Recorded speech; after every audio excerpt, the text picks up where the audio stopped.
Aho ngaho naho aba homeless baba bagerageje gusa nkaho bubaka amahema bagahazana ibintu byabo runaka bakiryamira iminsi ikicuma bakagenda bakabigira nkaho ari mu kazi. Yeah, this is life. Ni ubuzima ntabwo buba bworoshye ngayo ngo hello friends, welcome back again kuri Patience TV show nk'ibisanzwe nguhaye ikaze nimba ari ubwa mbere ugeze ahangaha. Today rero tugiye kurebera hamwe ya mazu nigeze kujya mbabwira aba mu mahema, aba homeless babamo yo mu mahema. Ahangaha rero turi ni aho aba homeless bibera cyangwa se abantu badafite aho kuba baba. Suko baba barabuze inzu, suko baba barabuze akazi, suko baba barabuze whatever, ahubwo hari ukuntu bamwe ibiyobyabwenge bikabagira traumatized cyangwa se bigatuma nyine bibera abanebwe bakumva ko bagomba kwiberaho gutyo. Dore ngayo amahema rero, see the hema.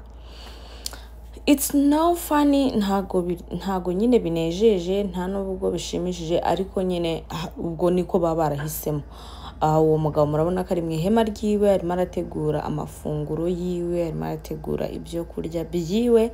Murabona ko afite igare, murabona ko hari amavarize, kandi rwose ari okay. Imvura rero ahangaha yahisigwa, imvura ngaho yarimo iragwa. Hanyuma ngerageza kwerekana uburyo biba byifashe imvura iguye. Murabona ko bahita bashaka uburyo bafunga gahema bakarikavaringa neza ku buryo batari buze kunyagirwa n'imvura yakomeje kugwa. Ntabwo byari byoroshye, ariko ubwo turakomeza urugendo turebere hamwe uko ibintu biba byifashe mu mahema. Dore abandi babibereye hafi n'ikintu cyitwa uruzi. Mbese iyo hari ubushyuhe no turi mu gihe gishyushye cyane, turi mu gihe umuntu ashyuha kumva neza, ibintu birakomeye.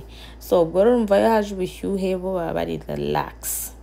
Hari nabo imvura yagwa bagahita bigendera, ibintu byabo bigasigara nyine byandagaye, ibintu byabo bigasigara bitari okay. Mbibutse ko Amerika dufite ibice bibiri, dufite amajyepfo tukagira n'amajyaruguru, Afrika y'epfo na Afrika ya wea, murabyumva. Aha rero ni mu gice cyo mu cyaro twari twagiye. Ubwo rero murabireba, hano imvura yari yakomeje kugwa, bamwe nuko nguko ibintu byabo baba babisize, nuko ibintu byabo biba bimeze bakabireka uko. Ubu ngubu murabona ko yari yazanye n'agatara, afitemo agatari y'ijoro ryageze aracana, ubwo ubuzima bugakomeza bukicuma. Izo ni za luggage n'amavarize yabo. Dore hariya nimo imbere mu ihema ryiwe, umva bafitemo imbabura, afitemo whatever, agateka akirira iminsi ikicuma, kandi baba bari abaturanyi, bari aba neighbor. Rero umwirabura mwene wacu nawe nyine ubwo yitemo buno buzima ntago biba byoroshye my dear. Hano iyo uje bisaba ngo ukuremo amaboko mu mufuka ukore. Iyo ushatse rero kurya iby'ubuntu udakora biragorana pe. Hari icyiciro bagufashamo, ariko hari naho bigera bisaba yuko nawe ukora. Ubwo rero bisaba kureka ikintu cyitwa ubunenganenzi ugakura amaboko mu mifuka. Kandi umuntu wasabye rimwe kabiri gatatu akabona cyuye amafaranga agaragara, none yakubisemo n'ibiyobyabwenge, my dear, biba gutese bita byibera uko nyine, nuko nguko bita bigenda. Hanyuma ahangaha rero muramubona n'undi mwirabura wacu, mugenzi wacu nawe aho ngaho ni umu homeless, yarimo ategura utuntu n'utundi. Hanyuma rero aho ngo twakomeje urugendo turimo kureba what's going on. Ni kure we, ni kure pe, ni kure pe, ni kure. Ariko naravuze ntishaka ndebe uburyo dukora video, turebe uko ibintu byifashe, uko ibintu biba bimeze. Ngaho nguko rero guys, ubuzima ntago buba bworoshye. Ko twakomeje kujyana tureba n'abandi nabo baba homeless ariko bari mu kandi gace, kandi murabona aho hameze nko ku muhanda. Hano rwose umva uhageze ubona ari nko mu Uganda cyangwa muri Congo, kubera nyine uburyo bimereye basasa hanze, biterera amahema hanze. Murebe bya bindi nababwiye by'uburyo ibiti cyangwa se ibibabi y'izuba rigeze bisa nkaho bitwikiriye. Ibyo biti mubona bisa nkaho byishe ari mu mashyamba. Can you believe it ko habamo abantu? Reka mbereke. Nitugera imbere ho gato murabona aho ikintu cyitwa amahema y'abantu babamo. Gusa sha Amerika ifite ikirere cyiza pe, ifite ikirere cyiza. Urareba nyine ukabona ikirere ni sawa, ariko ntukahagere hashyushye. ubwo rero ngo twakomeje turigendera umva it's been while ntabona ibitaka bisanzwe kubera ko ikintu nabonye ahangaha byose ni kaburimbo kubona ibitaka ubonekewe.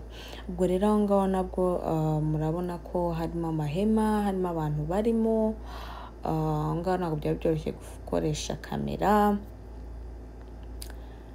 kubera ko hari haje ibintu byo kuvuga ntukamere ntugire what ntabwo biba byoroshye, ariko nyine nibwo buzima. Hari ababyemera yuko mwaganira, hari abatabyemera. Umuntu n'uburenganzira bwe ni ubushake bwe kuba yaguriza interview cyangwa atayiguhereza. Hanyuma rero reba n'abandi baba bari ku muhanda, abantu baba bari ku muhanda, ubwo nyine ngayo nguko murabibona ku ruhande handitseho homeless time.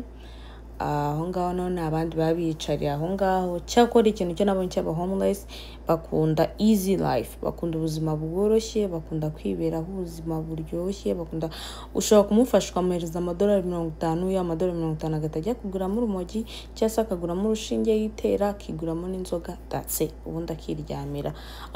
Sometimes yanegeye aguramo ibyo kurya ariko ashobora kwigura akaburger, bya bindi nabyo akabibona, ubundi ubuzima bukendereya.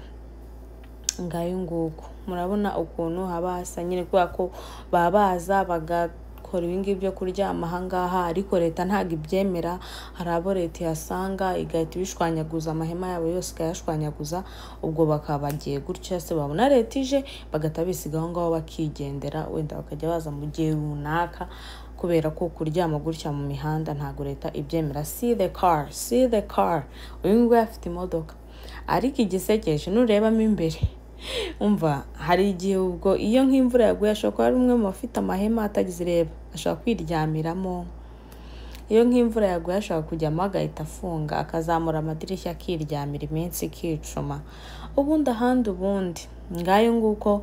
Dore ngiyi uko aba homeless biba byifashe, bagerageza kugira gute kwiyubakira uduhema tukitwa nk'inzu. Ariko ibi nabyo bipfa kurutamo gato, aho kugira uryame hasi ku muhanda muri kaburimbo wapfa kubikora gutya kuko n'ubundi ni hahandi, nta kindi umuntu aba yakora. Ntago biba byoroshye, n'ubuzima nyine budashimishije, ariko sometimes nibyo baba barahisemo.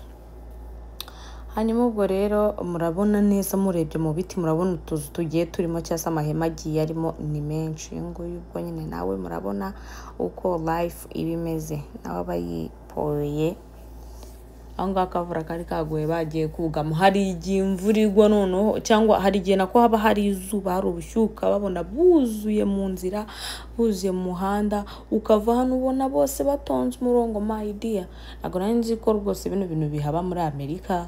Numvaga ko muri Amerika ari mu ijuru, numvaga ko muri Amerika ari nka paradizo, ariko simpageze.